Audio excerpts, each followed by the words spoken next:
I'm Cuong, a 30-year-old father living with my wife and son in Hanoi. I'm temporarily out of work, so right now I'm trying to balance family life, my old trade, and a new attempt at building something online.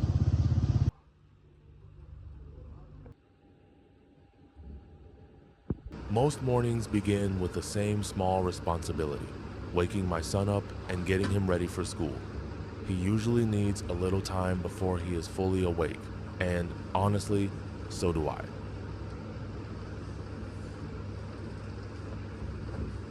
My son is 3 years old. He is very well behaved and obedient, and whenever he gets sulky, he looks quite sad.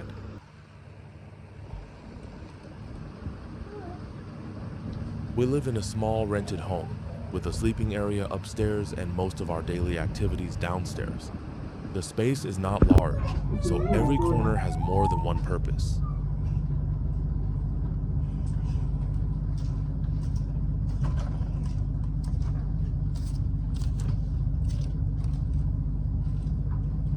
The room is about 17 square meters, quite small compared to my house in the countryside, but my family has lived here for over a year and has grown accustomed to it. Before school, I help him brush his teeth, wash his face, and change his clothes. These are ordinary things, but when you have a young child, even a simple morning can become a series of small jobs. Before heading to school, the little boy always likes to bring his toys along to share with his friends. However, there are times when he refuses to go and insists on staying home. Whenever that happens, I have to coax him by promising to buy him candy or a toy before he finally agrees to go.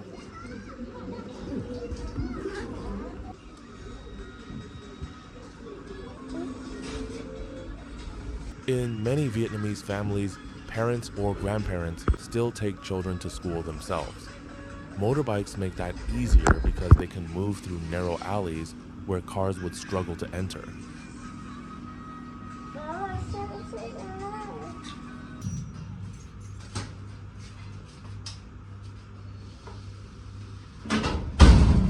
Once everything is ready, we lock the room and head outside. The rain has made the alley wet, but in Hanoi, daily routines continue in almost every kind of weather.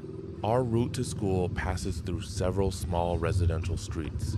Hanoi can feel crowded and noisy on the main roads, but inside these alleys, life moves at a much slower pace.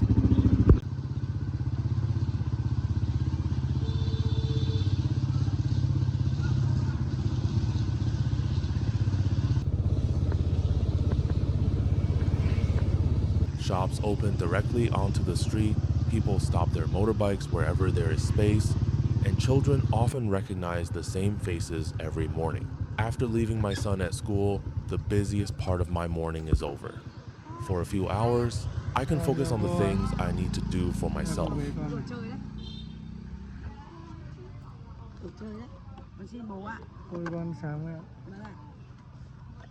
I haven't eaten breakfast yet, so I stop at a small pho shop nearby. Places like this are common in Hanoi. A few tables, a simple kitchen, and food prepared right beside the entrance.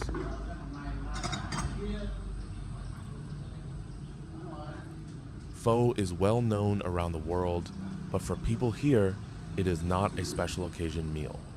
It is simply one of the most familiar ways to begin the day, especially when you need something hot and filling.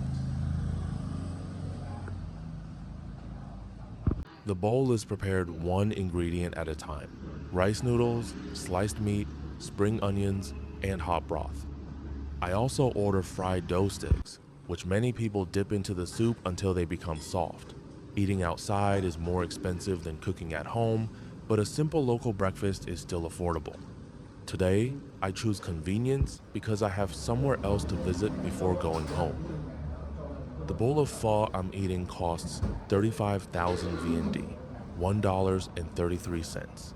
After breakfast, I return to an aluminum and glass workshop where I used to spend much of my time. This is the trade I know best, although work has been inconsistent lately.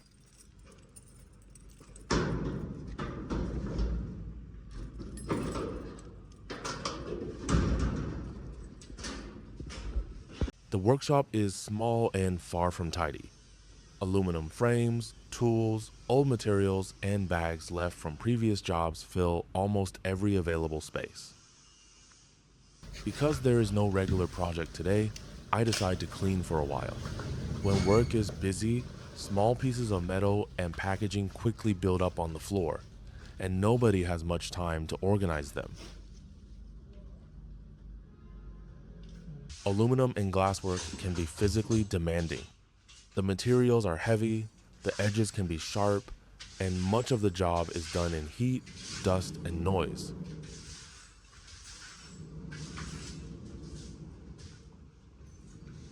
I still value this trade because it has supported my family before.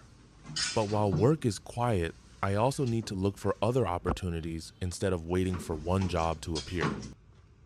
The young man who just cleaned the aluminum cutting machine for me is a neighbor who often comes to the workshop to visit.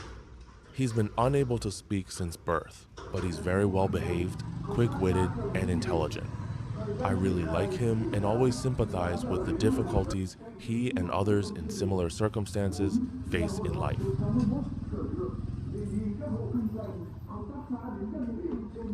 By the time I return home, the morning is nearly over. Work outside may be uncertain, but the work waiting inside the house never really disappears.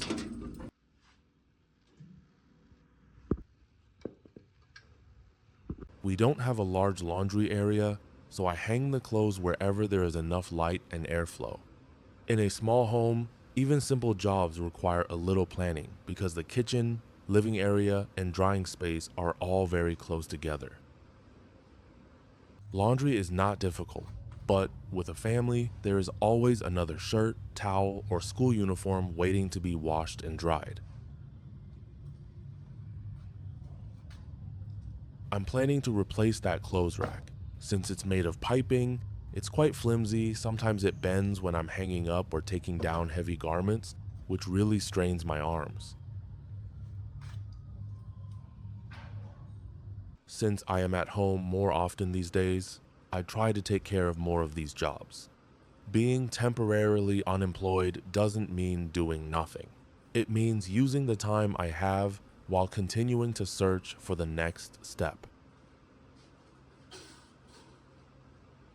I also hope to find a job soon to make up for the times when there is no work at the aluminum and glass workshop. During those periods, I worry quite a bit about the situation, concerned about my family and what the future holds. After hanging the wet clothes, I fold the dry ones and put them back in place. Our room becomes messy very quickly, so leaving everything for later only creates more work at the end of the day. I absolutely love folding my child's clothes. The garments are so tiny and adorable. Each little outfit serves as a reminder of just how fast my child is growing. There is something truly special about personally selecting, organizing, and preparing their clothes while watching them grow day by day. It is truly a wonderful and meaningful experience for me. I finish by sweeping the floor. A cleaner room helps the whole space feel less crowded.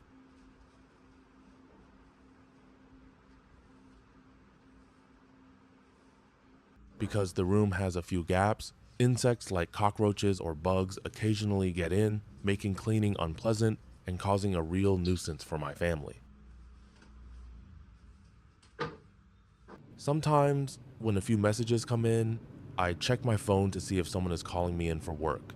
The sense of anticipation I feel is truly hard to put into words. There's nothing prepared for lunch today, so I choose the quickest option I have, a cup of instant noodles.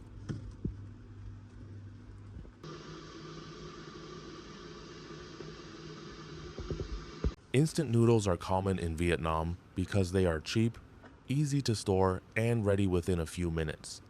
They are not something I want to eat every day, but when I am busy or alone at lunchtime, they are convenient. It is a very simple meal, but right now I'm trying to be more careful with unnecessary spending.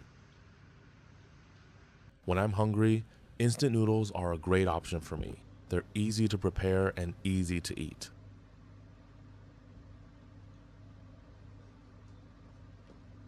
After lunch, I step outside for a short while. Spending an entire day inside a small room can make the hours feel much longer, especially when there is no fixed work schedule to follow. Walking around the neighborhood gives me time to think, but I also try not to spend too much time worrying about things I cannot solve immediately. In the alley, I happen to meet a knife sharpener. Seeing the camera, he smiled and said something that made me laugh.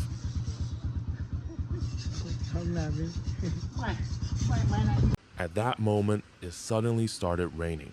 Hanoi has been experiencing quite a lot of rain lately, and in some places in Vietnam, like Lai Chau, storms have caused significant damage to the people. I really wanted to do something small, but that could help my fellow Vietnamese people.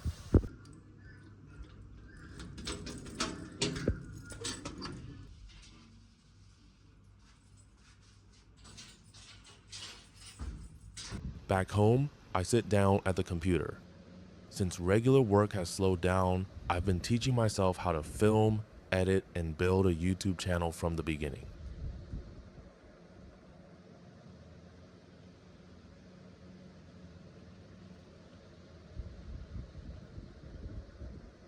I edit with CapCut because it is simple enough for a beginner, but there is still a lot to learn. Choosing the right shots, removing slow moments, adding subtitles, and making the story easy to follow.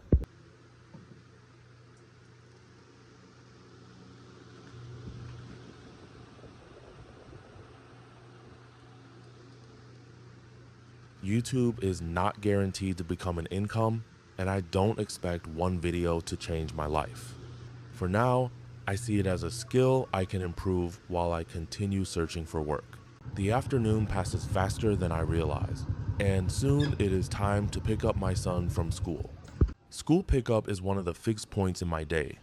Whatever else is happening, I need to be here when he finishes. He has no idea how much I thought about work today. He is simply happy that his father has come to get him.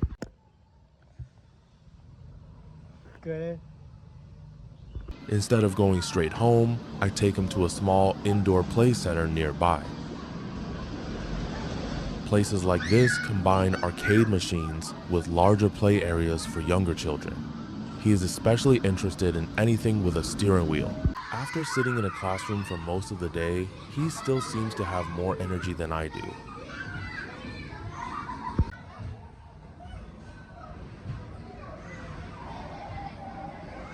Watching him enjoy these small moments reminds me why finding a stable direction matters so much.